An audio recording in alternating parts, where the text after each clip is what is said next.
Good afternoon, everyone. Welcome into another edition of Talking Fitchburg. It is Monday, March 4th. It's a cold one out there. It's blustery. Still Monday. It's always Monday, folks, around here. Unbelievable. Hi, it is me, Andrew Bamlett. I'm your host today. Jeremy is out. He is taking care of his kids. Got some sick ones at home, so keep it there, Jeremy. That's all I have to say. Keep it there. Get him better. Come back. We're good. Okay? We're good here. Scott and I can hold down the fort. Okay? We'll do what we can. This might be the third take on this, but hey, we'll get it. It's all right. So today coming up, we got some good headlines for you. We're going to talk about that weather. Make sure you stay safe out there with this cold. Some events coming up. And then in the digest, we're going to talk with Steve Thyssen. We're not going to talk with him. We're going to see him talk to us through a video that we have from the Wisconsin DOT about the Verona Road construction project for 2019. Now we're going to give you the dates for all the quarterly meetings through the whole year, and then also tell you what we're going to do here. And I know you know what it is, and it happens on these days in this very segment that we're going to see Steve, okay? But we'll tell you about it. And then guest segment, we're going to talk with Fitchburg Senior Center. We have Sarah Falkers from the social worker downstairs, and we're going to just get an update from the Senior Center, see what's going on for the month of March. And then a little PB&J, which is really just the B today. So a little bit of butter. No peanut, no jelly, just butter today. So we'll see. Maybe we'll spread it on some toast. All right. First, though, we're going to talk about your weather. It's cold out there, folks. If you didn't know, check your thermometer. It is cold.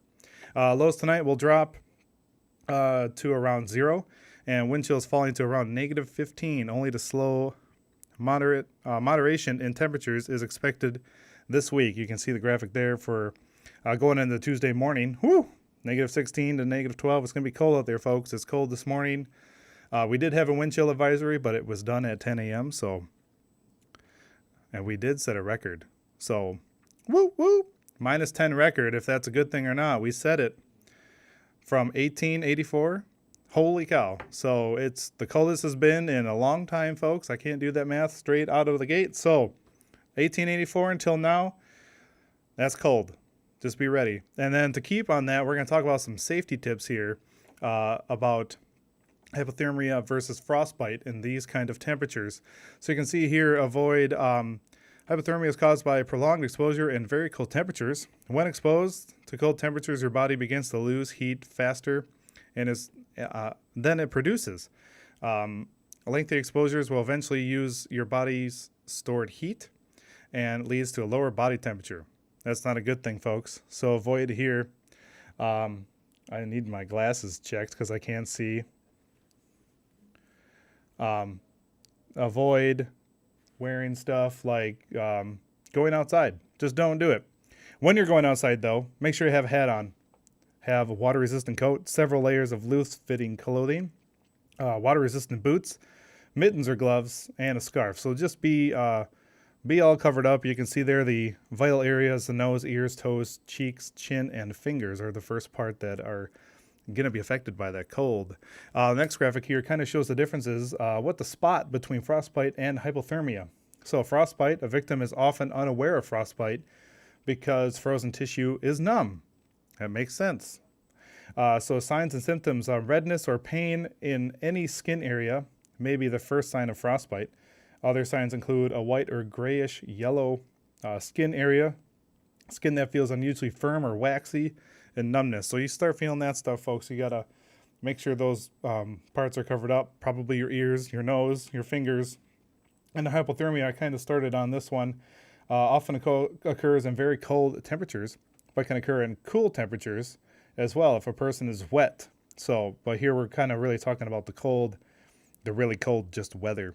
So signs and symptoms here for adults: shivering, exhaustion, confusion, fumbling hands, memory loss, slur speech, drowsiness. Infants can be bright red, but with cold skin, and very low energy. So those are signs and symptoms to look out for.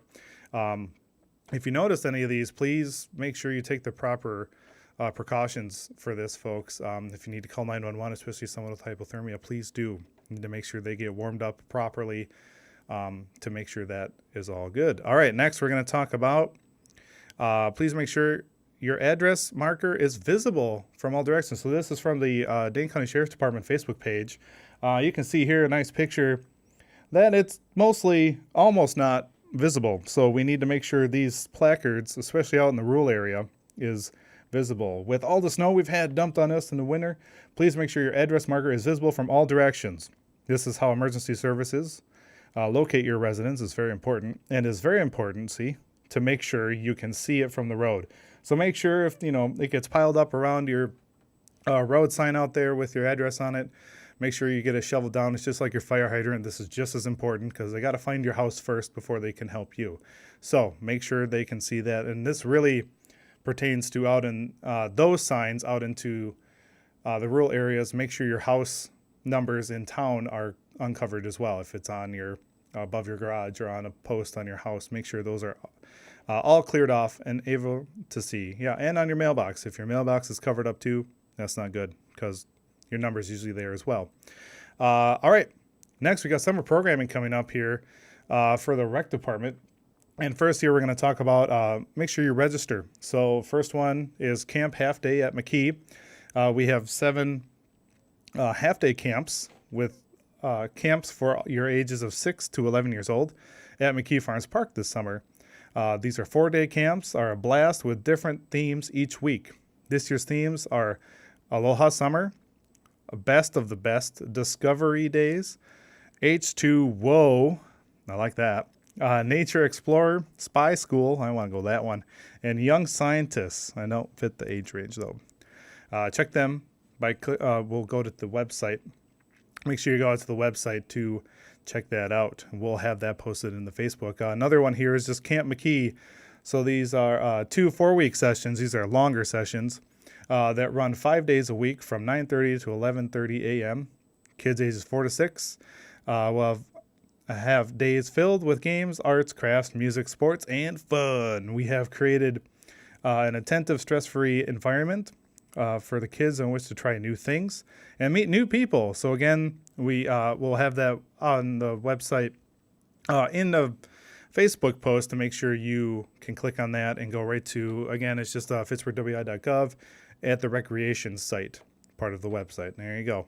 All right, next, we're going to talk about applications are being accepted for anticipated vacancies in April on the city and committees and commissions. So applications are being accepted. Vacancies include Tree Advisory, Police and Fire Commission, Plan Commission, District 2, Library Board, Board of Review, CEDA, which is Community Economic Development Authority, and Ag and Rural Affairs. So those are the positions open. Again, we'll have the link. Go to the website to find the applications and fill those out if you are interested in being in part of the city of Fitchburg with any of the committees or the commissions. All right, well, I've talked enough in this segment, so we're going to take a quick break. And when we come back, we're going to sit down and talk a little bit about the Verona Road construction project with Steve Tyson. But before we go to break, we're going to show you what's coming up for the meetings this week here in Fitchburg.